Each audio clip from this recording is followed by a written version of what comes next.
नमस्कार, मैं हूं सुनीता। स्वागत है आप सभी का हमारे YouTube channel Sonu Hindi story में। आज का हमारा वीडियो बहुत ही महत्वपूर्ण जानकारी लिए हुए है, तो प्लीज वीडियो को पूरा देखिए। गणेश चतुर्थी की कहानी। क्या आप जानते हैं गणेश जी की उत्पत्ति कैसे हुई? डंडा चौथ क्यों मनाते हैं? गणेश जी को गजानन क्यों कहा जाता है? महिलाएं अपने बच्चों को पीठ पीछे क्यों नहीं सुलाती है?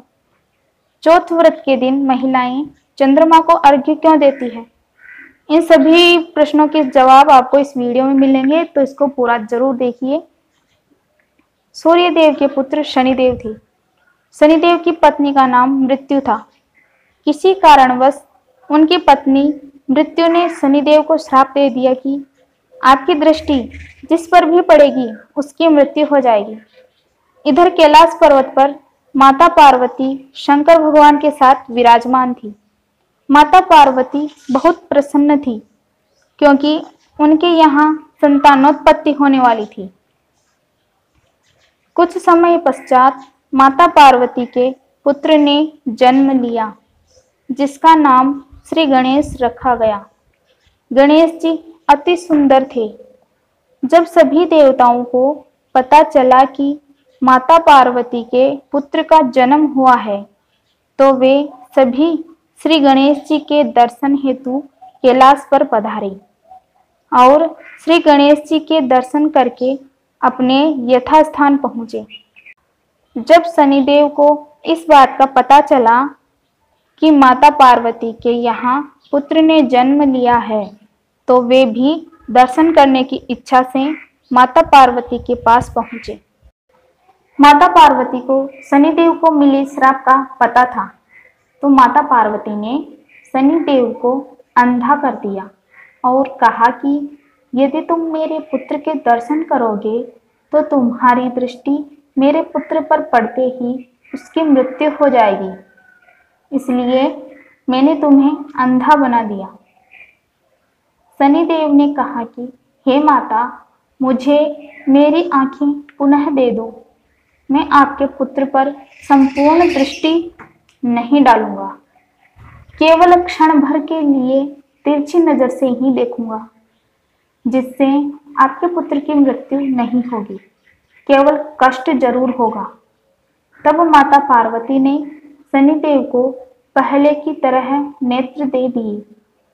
तब शनिदेव ने श्री गणेश को दूर से व हल्की नजर से देखा और अपने यथास्थान चले गए।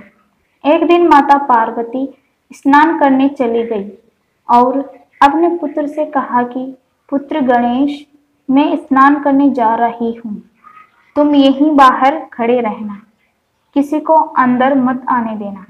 गणेश जी ने कहा कि जो आज्ञा माते। उसी समय ब्रह्मा, विष्णु, महेश सहित सभी देवता माता पार्वती से मिलने आए और अंदर जाने लगे, तो गणेश जी ने उनको रोका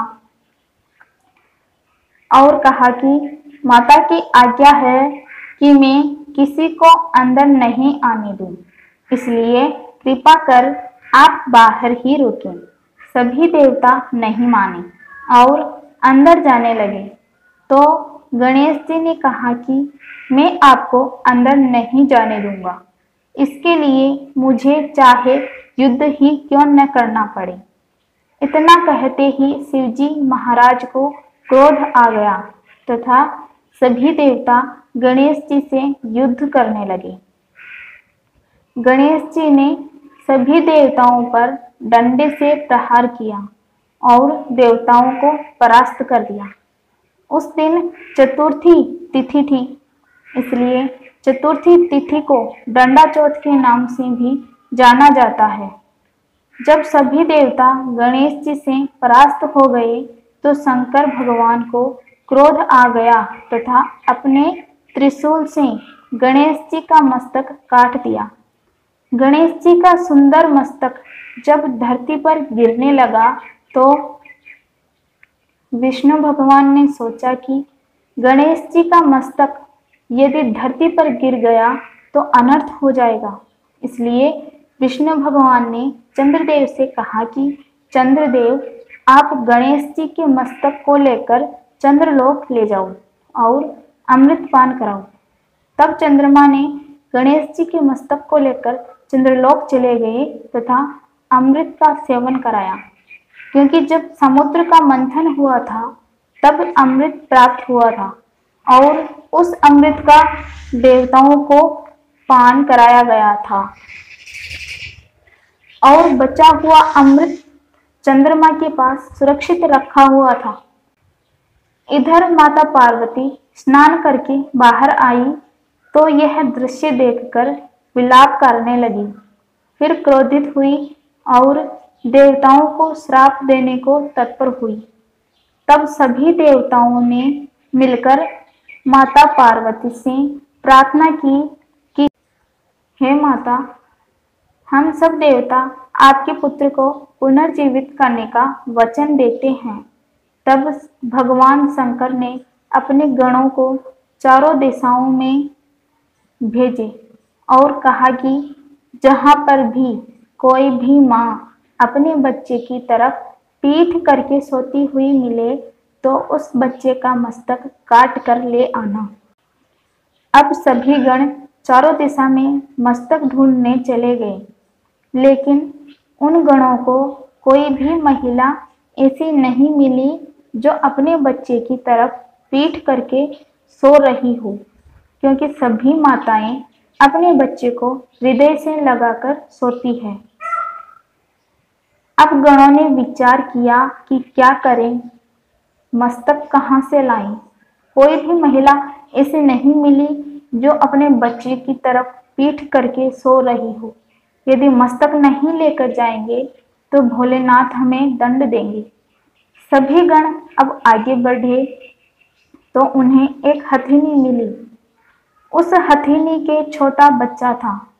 हथिनी एक तरफ सो रही थी और उसकी पीठ के पीछे उसका बच्चा सो रहा था। भोलेनाथ के गणों ने उस हथिनी के बच्चे का मस्तक काट कर ले लिया तथा शंकर भगवान के पास चले गए और उस मस्तक को देवताओं को सौंप दिया। ब्रह्मा, विष्णु, महेश ने गज के मस्तक को गणेश जी के शरीर से जोड़ दिया तथा अमृत का सेवन कराया गया। अमृत पीने के कारण गणेश जी उठ खड़े हुए। तब जाके माता पार्वती का क्रोध शांत हुआ और उस दिन से गणेश जी गजानन कहलाए तथा सभी देवताओं ने गणेश जी को बारी बारी से आशीर्वाद दिया तथा कहा कि देवताओं में सबसे पहले गणेश जी का पूजन होगा। गणेश जी प्रथम पूज्य कहलाएंगे तथा अन्न धन से भंडार भरेंगे। ऐसा वरदान देकर सभी देवता अंतर्ध्यान हो गए।